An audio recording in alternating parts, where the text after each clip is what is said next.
के 22वें स्थापना दिवस पर CGLU में कार्यक्रम हुआ है। आपको बता दें कि जेजेपी के राष्ट्रीय अध्यक्ष अजय सिंह चौटाला, पूर्व उप मुख्यमंत्री दुष्यंत चौटाला व प्रधान महासचिव दिग्विजय चौटाला ने कार्यक्रम को संबोधित किया है।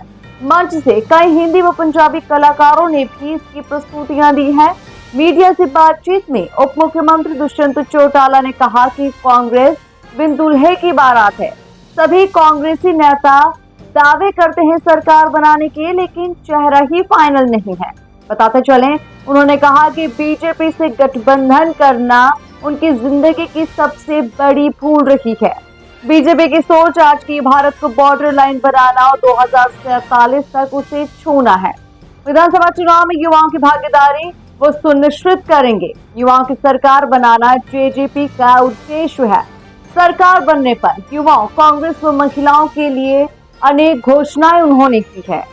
सभी इंसरों के छात्र छात्राओं को शुभकामनाएं देता हूं कि 122 साल की होगी स्थापना दिवस के उपलक्ष्य में सबने बड़े जोश शोश के साथ स्थापना दिवस बनाया है और हमने आगामी भविष्य को देखते हुए छात्र छात्राओं के लिए कई निर्णय लिए, जिसके अंदर पहला कि जैसे चौधरी देवीलाल जी ने ट्रैक्टर को गाड़ा बनाया था, उसी प्रकार से रजिस्ट्रेशन फीस 2 व्हीलर्स की प्रदेश में पूरी तौर पर माफ़ करी जाएगी, जिससे एक बहुत बड़ा बर्डन, चाहे वो स्टूडेंट्स हो, चाहे वो मिडिल लोअर क्लास हो, उनके ऊपर से हटेगा। वही दूसरी ओर पर प्रत्येक प्राथमिक से लेकर और यूनिवर्सिटी पास आउट तक स्टूडेंट्स को 5 लाख रुपए की इंश्योरेंस के माध्यम से कवर किया जाएगा, जिसको स्टेट बेयर करेगी, जिससे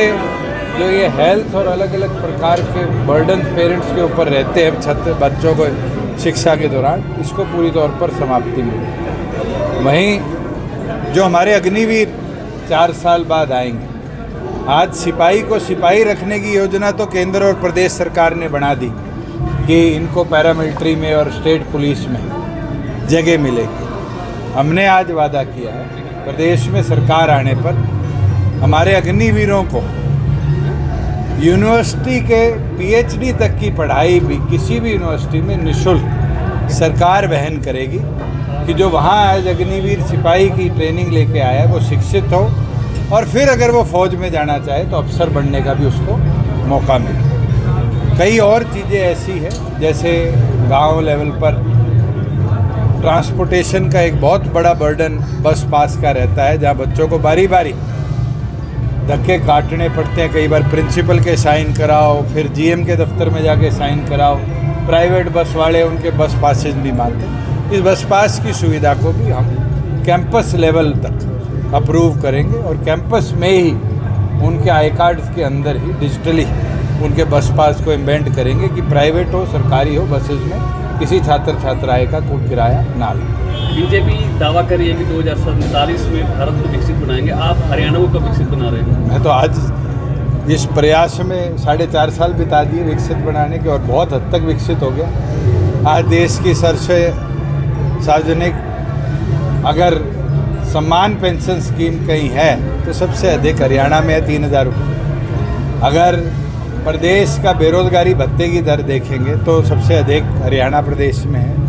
आज 600 से ज़्यादा सुविधाएं डिजिटली गांव तक उपलब्ध हम करा चुके हैं। CHCs के अंदर जो म्यूटेशन होती थी, फर्द लेनी होती थी, पटवारी के चक्कर काटने पड़ते थे, उसको पूरी तौर पर समाप्त कर दिया। तो बीजेपी तो बहुत लंबा सपना लिए बैठी है। मैं तो ये मानता हूँ 4.5 साल में हमने विकसित हरियाणा बनाया और समय के साथ जैसे जैसे टेक्नोलॉजी आएगी ये तो और विकसित होंगे।